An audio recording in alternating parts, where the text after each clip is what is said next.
Hi guys, so today I'm going to be doing a requested video on ball pythons. Ball pythons are like the more common snakes. It's usually like ball pythons, corn snakes, and milk snakes are like your most common. The ones you'll find at the pet store, the easiest. Ball pythons honestly range so much though from morphs. If you don't know what morphs are, it's the different variations of colors on them.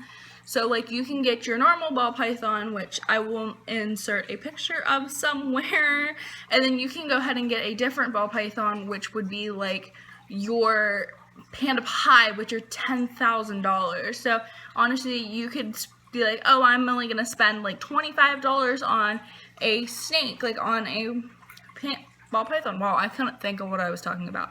I'm only gonna spend like $25 on that. Or you could be like, I'm going to go spend $10,000 on a snake. Or the most expensive ball python I've ever seen, I want to say, was $30,000. Now, I know they go way, way, way more probably, but that's the most expensive one I've ever seen. But I may be wrong about this, but I'm pretty... There's a bug. Sorry. I may be wrong about this, but I am pretty sure all ball python, no matter what the morph is, they're pretty much the same care. Now, if I'm incorrect about that, please correct me down in the comments, but I've only had one ball python, and it was a normal ball python, so I'm just going off of the care that I know from that and from when I worked at the pet store. Now, I did work at a pet store, and don't think every person at a pet store knows what they're talking about when it comes to animals, because they do not. It's probably one of the worst ways to get your information. If you're looking for, like, if you're going to go get a ball python, maybe do more research before you walk into a pet store and be like, I don't know how to take care of this, can you please explain it to me? Because they're not going to be able to explain it to you at all. This piece of hair is driving me insane. Okay, not every person at the pet store knows reptiles. I did not know reptiles when I started working there, and that's why I got into reptiles, because it was one of the animals I did not know. Anyways, so there are many ways you can contain a snake. There's like the breeding way, where you put them into racks and it contains multiple snakes in tubs, which is personally not how I like to do it, because I don't breed. I like to have tanks where I get to decorate them and make them look very pretty. But I'm not opposed to that. If I did start to breed snakes, I would definitely use it because it's the most convenient. It doesn't take up as much space. But I'm only going to be talking about how to contain it if you want a terrarium, not if you're breeding. I would not be the person to ask that, because honestly, I wouldn't know. So your tank size, if you're getting a hatchling, you're going to want to get a 10-gallon or maybe a little bit bigger, 15 to 20. I wouldn't do your 40-gallon. I don't think there's a 30-gallon. So I wouldn't do like a 29-gallon. I would try to stay very small for a hatchling. A hatchling is about a foot. I want to go lower than a 10-gallon, but I definitely want to go to a 40-gallon because it's going to be too big and they're going to get stressed out. My phone. For an adult, you're going to want to get a 40-gallon at least. Now, ball pythons can be anywhere from 4 foot to 6 foot, so it matters more on your python. I would recommend probably going a little bit bigger than a 40-gallon, just because if you're trying to decorate it and you want a ton of space, then I would recommend doing that. So all reptiles need a bowl that's big enough for them to fit in to bathe in, because they absorb water through their scales or through their skin. So for ball pythons, you have to have 2 hide houses. You have to have one on your hot side, one on your cold side. If you're not sure what cold and hot side are, what I'm meaning by that is that your one side is what your hot side is, would be you have a hide house and your heat source, and then whatever decorations and stuff you want to include. On your opposite side, which would be your cold side, you would have no heat source. No heat source. You would have your water bowl over there and another hide house. And then whatever decorations you would want to include. So your heat source for your ball python, or honestly any snake, should be not a light.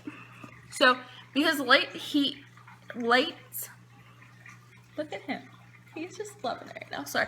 Light heat will literally dry out your humidity so much that it's not good for the snake.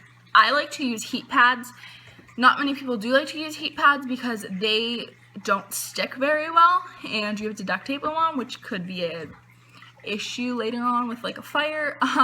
So you could use that, or you could use heat tape, which is what usually the people that have racks use on their tubs. Your bedding is very important. Now, there's so much back and forth with bedding.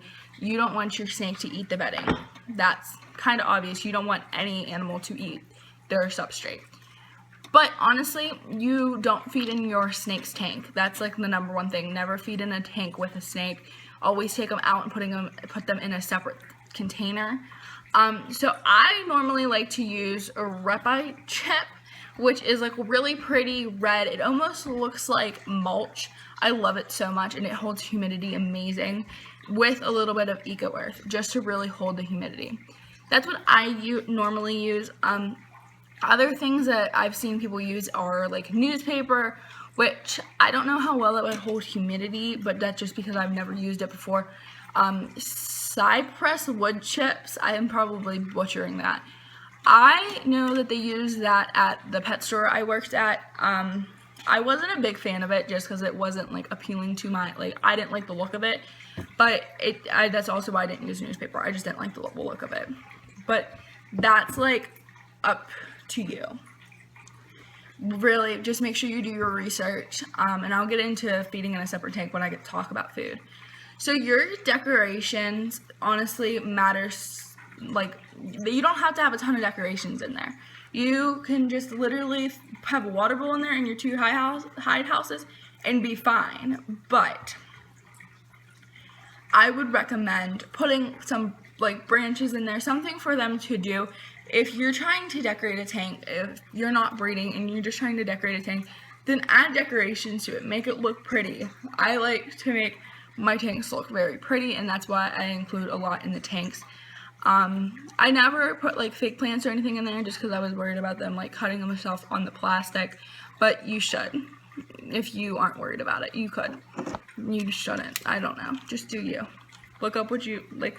You could like Pinterest it. I like Pinteresting tank ideas. Anyways, the last thing that you should include in your tank is one of these bad boys. I love this thing. I have one of these in almost all of my tanks, and this is a digital temperature and temperature reader and humidity reader. The humidity reader, I have it written down. I was gonna try to read it. It's like hydrometer. I don't know, but this is like what it looks like. These are $10 at any like Lowe's, Home Depot in the garden section. So I don't know if they're going to go away after the garden section goes away. I hope they don't. But these are really nice. I like how it gives you like an exact measurement. You don't have to like try to guess on it. I think that's really important so that you know the exact measurements. Not measurements, like temperature and humidity. So for temperature, it should never go below 75, and it should never go above 90. So that gives you like anywhere from like 78 to 80 is probably like your best, but don't go higher than 90 ever. I really like to use, if like you are not able to get that high enough with just a heating pad, go ahead and get like a purple light. They're not the best. You're going to really have to watch your humidity, but it will work better. Like, you rather have your heat right and work on your humidity than not have your heat right and your humidity maintain better. But with humidity, your ideal is like 60%. So as you can see, it is kind of hard to get it up to 60. Definitely, because in your house, your humidity should probably be about 30. So it can be very hard to get it to 60. So with food, now food ranges so much per snake.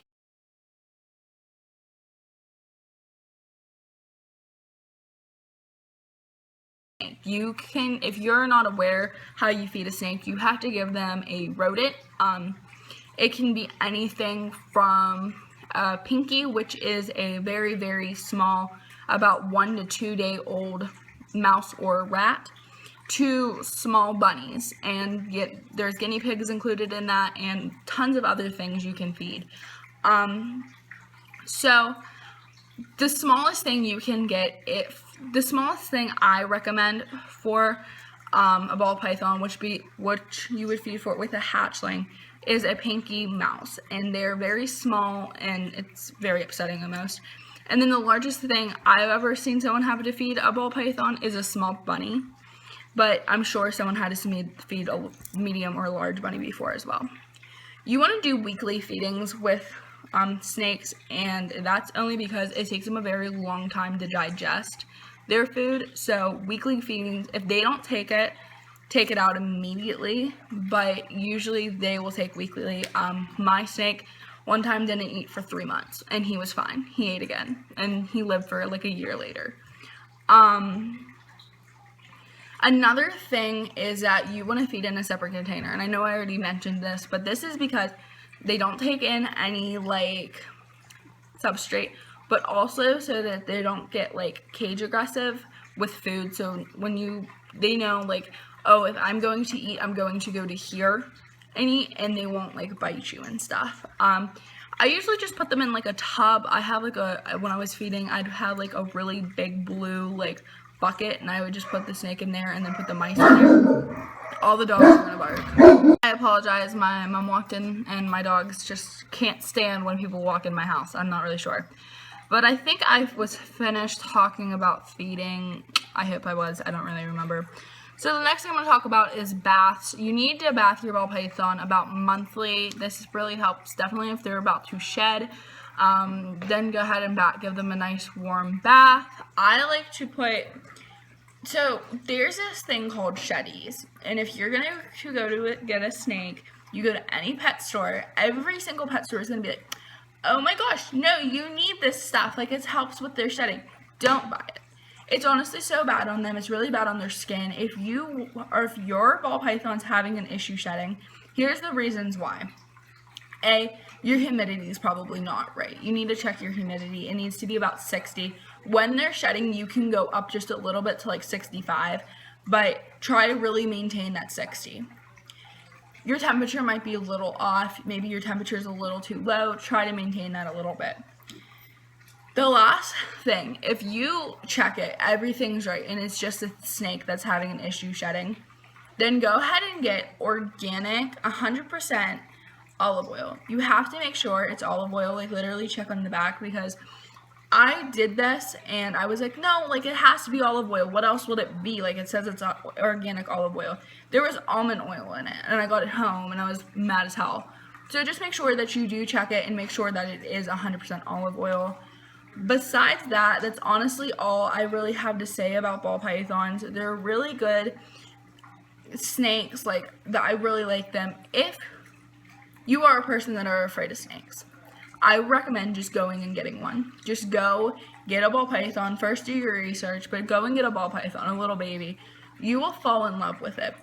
That's what I did because I was so worried about it. I was working at a pet store and I was like, you know what? I need to swallow my pride and go get one. And now I love snakes. So I would recommend to everybody going to get a python, going to go get a ball python. You will never regret it. I loved my baby and I hope to get another snake here soon.